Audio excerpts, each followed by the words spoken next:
Two different notes in pitch are separated by a music interval. Music intervals are named according to the position of the rival note. Let me explain. The interval between A and B is called a second, because B is a second note after A.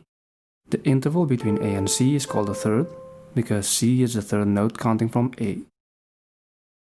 F is a fourth note from C, therefore the interval between both is a fourth. This works whether you go up on the scale or downwards. For the latter, you need to use the inverted order of the notes. So, going up from C to G, the interval is a fifth, but in descending order from C to G becomes a fourth between the notes. As you may have learned on a previous video of this course, the musical interval between the original G and the next G following the scale is not called an eighth, but an octave. Oh yes, the interval produced between two notes with the same tone are named unison. B until B is a unison, from D to D is also a unison, and so on. Music intervals can be classified in different ways regarding their type. They can be perfect, major, minor, diminished, and augmented. Let's use the C major scale to classify music intervals. There are three perfect intervals: the fourth, the fifth, and the octave. Due to their tuning stability, they are perfectly consonant with each other. The second, the third, the sixth, and the seventh are classified differently. They are named major instead of perfect.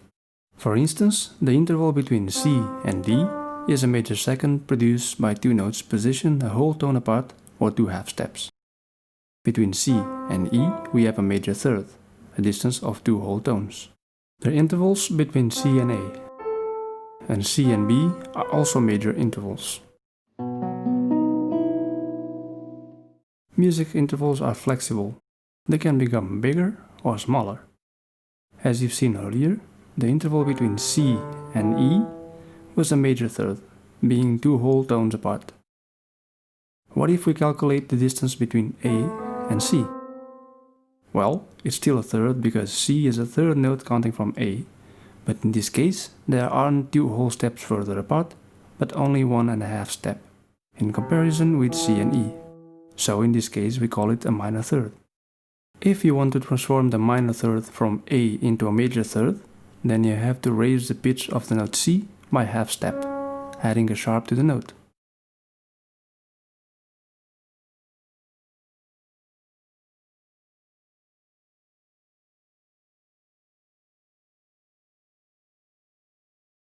What if we want to make it smaller?